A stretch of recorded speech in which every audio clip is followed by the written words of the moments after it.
vous raconte une histoire. Au fait, c'est une histoire vraie d'un ami à moi. Donc, c'est une histoire bien connue dans la communauté haïtienne. Mais l'histoire que je vais vous raconter, c'est un homme que je connais personnellement.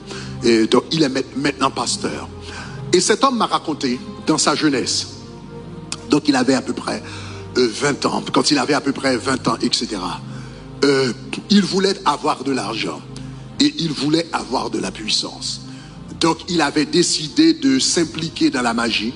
Il a commencé tout d'abord dans la franc-maçonnerie, puis il est entré dans le vaudou haïtien, puis il est entré donc dans d'autres sociétés mystiques, etc., cercles gnostiques, des choses bizarres. Donc il m'a dit qu'il pratiquait 3 formes de magie. Il pratiquait la magie blanche, il pratiquait la magie grise, donc, et il pratiquait la magie noire. Donc il pratiquait les 3, etc. Et il a dit, lui, dans le sillage dans lequel il se trouvait, dans le sillage magique dans lequel il se trouvait, il y avait 97 grades.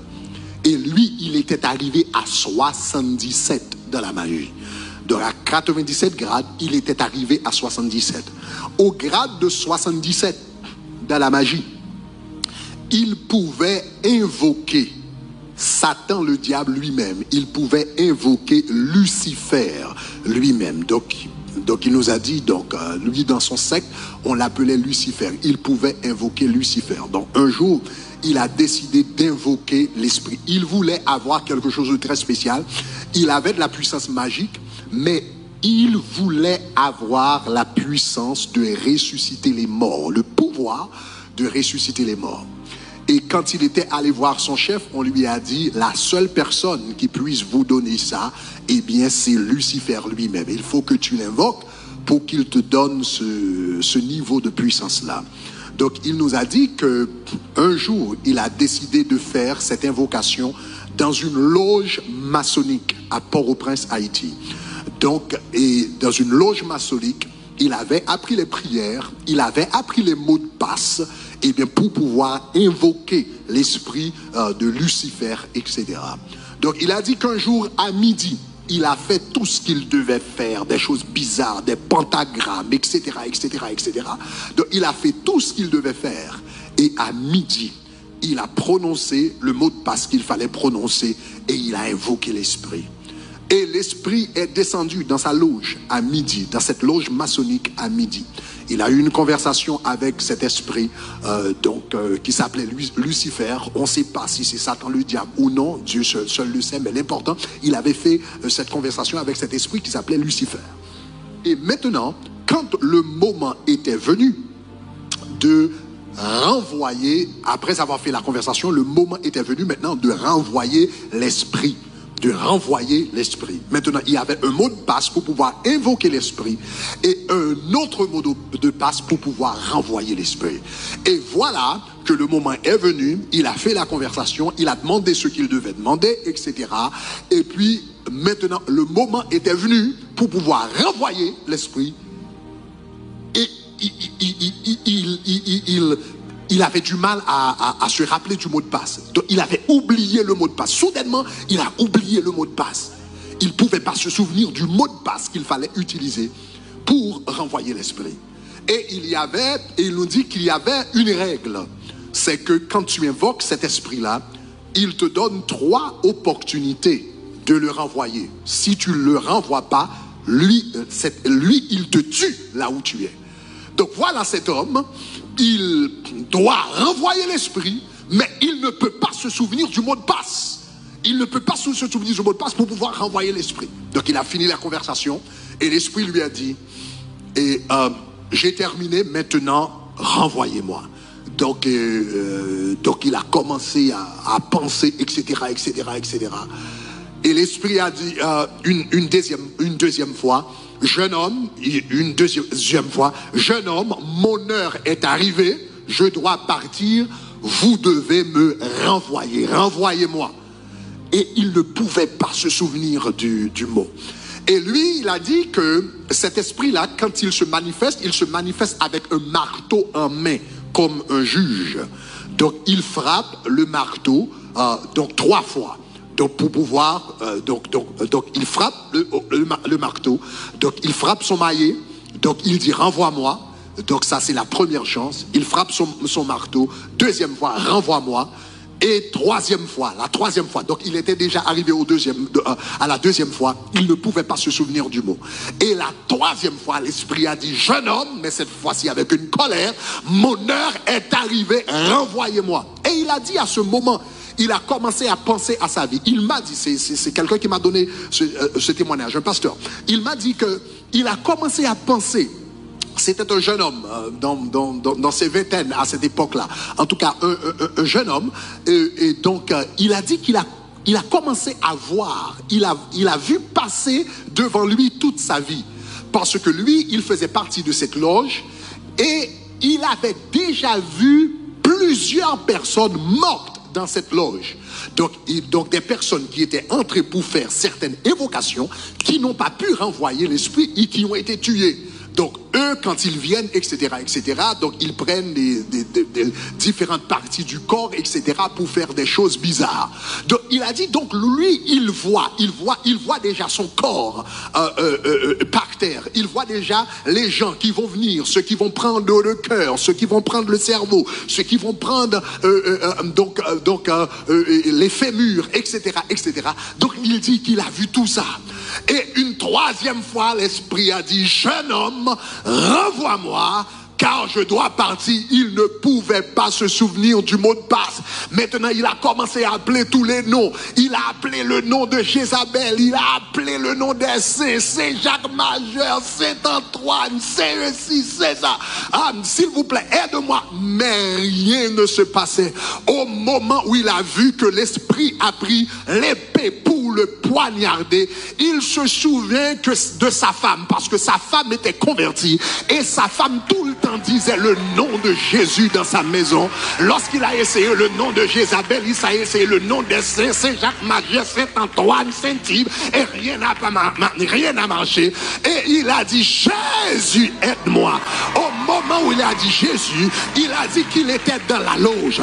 Et soudainement, sans qu'aucune porte soit ouverte, sans qu'aucune fenêtre soit ouverte, sans qu'il n'y ait aucune brèche, il s'est trouvé dans la rue, en dehors de la loge, et il était sauvé, il a été délivré, et par après il a donné sa vie à Jésus. Il s'est rendu compte de la puissance du nom de Jésus, car le nom de Jésus est au-dessus de tout nom. Le nom de Jésus est au-dessus de tout nom, j'ai dit. Le nom de Jésus est au-dessus de tout nom. Donc tu es inébranlable. Peu importe ce que Satan peut essayer. Satan va essayer des choses, mais reste inébranlable. Le diable va essayer des choses, mais reste inébranlable. Le royaume des ténèbres va essayer des choses, mais reste inébranlable, parce que tu as avec toi le nom de Jésus. Tu es assis en Christ, au-dessus de toute domination, toute autorité, tout nom qui peut être nommé dans le siècle présent et dans le siècle à venir. Nous disons gloire au nom de Jésus de Nazareth. Je vous laisse avec quelques déclarations. Je vais faire quelques déclarations sur ta vie maintenant. Je termine avec quelques déclarations rapidement sur ta vie au nom de Jésus. Maintenant, si tu reçois, toi qui veux recevoir, reçois au nom de Jésus. Je déclare au nom de Jésus que ton front sera comme du diamant. Je déclare selon Ézéchiel chapitre 3 verset 9, ton front sera plus dur que le diamant. Tu feras la guerre aux forces infernales et tu les vaincras au nom de Jésus. Je déclare sur ta vie, Marc chapitre 13 verset 23, tu parleras aux montagnes de ta vie, elles se déplaceront et elles se jetteront dans la mer au nom de Jésus de Nazareth. Je déclare Luc chapitre 17 verset 6 sur ta vie, toute casse-tête implantée dans ta vie sera arrachée et déracinée au nom de Jésus de Nazareth. Je déclare Ésaïe chapitre 45 verset 3 sur ta vie, toutes les forces sataniques qui t'empêchent ai-je de témoigner, seront dispersés, dispersés, dispersés au nom de Jésus. Je déclare, Ecclésiaste chapitre 9, verset 18 sur ta vie. La sagesse de Dieu repose sur toi et les combats inutiles seront anéantis au nom de Jésus de Nazareth. Je déclare, Juge chapitre 5, le verset 20 sur ta vie.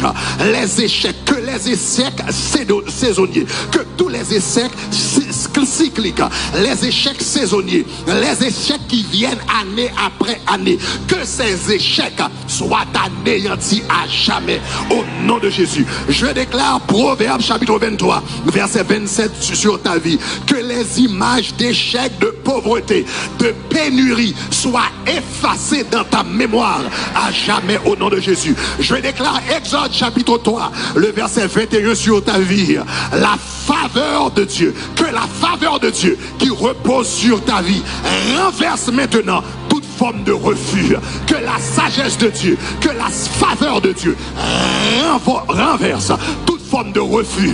Celui qui devait te dire non te dira oui. Celui qui devait te dire il n'y a pas de place te dira eh bien entrez monsieur, installe-toi au nom de Jésus de Nazareth. Celui qui aurait dû te dire il n'y a plus d'opportunité dira je ferai une exception au nom de Jésus. Je déclare Somme 35 verset 6 sur ta vie. Je déclare Somme 35 le verset 6. La route de ceux qui méditent ta perte sera ténébreuse et glissante. J'ai dit la route de ceux qui méditent ta perte sera ténébreuse et glissante. Ils n'arriveront jamais à te toucher. Ils n'arriveront jamais à toucher à ta famille, à toucher à tes finances, à toucher à ton mariage. Leur route sera ténébreuse et glissante au nom de Jésus. Je déclare Ésaïe chapitre 43 verset 19 sur ta vie. Le Dieu d'un nouveau commencement t'accordera un nouveau commencement. Le Dieu d'un nouveau commencement t'accordera un nouveau commencement. Je déclare Zacharie chapitre 3 verset 3 sur ta vie. Tout vêtement de honte déposé sur ton épaule sera déchiré au nom de Jésus. Je déclare Lévitique 6, Lévitique 16 verset 6 sur ta vie. Tout objet qui représente ton enfant dans le monde invisible, eh bien prendra le feu au nom de Jésus. Je déclare au nom de Jésus, Psaume 144 le verset 1er, Psaume 144 le verset 1er, ta main sera plus forte que les forces qui te font la guerre. Ta main sera plus forte que les forces qui te font la guerre. Ta main sera plus forte que les forces qui te font la guerre. Au nom de Jésus, restez inébranlables, soyez inébranlables, soyez affermis, soyez forts, soyez calmes, soyez confiants, parce que vous êtes assis dans les lieux célestes, à la droite de Dieu, au-dessus de tout nom qui peut être nommé dans le siècle présent et le siècle à venir. Sois béni.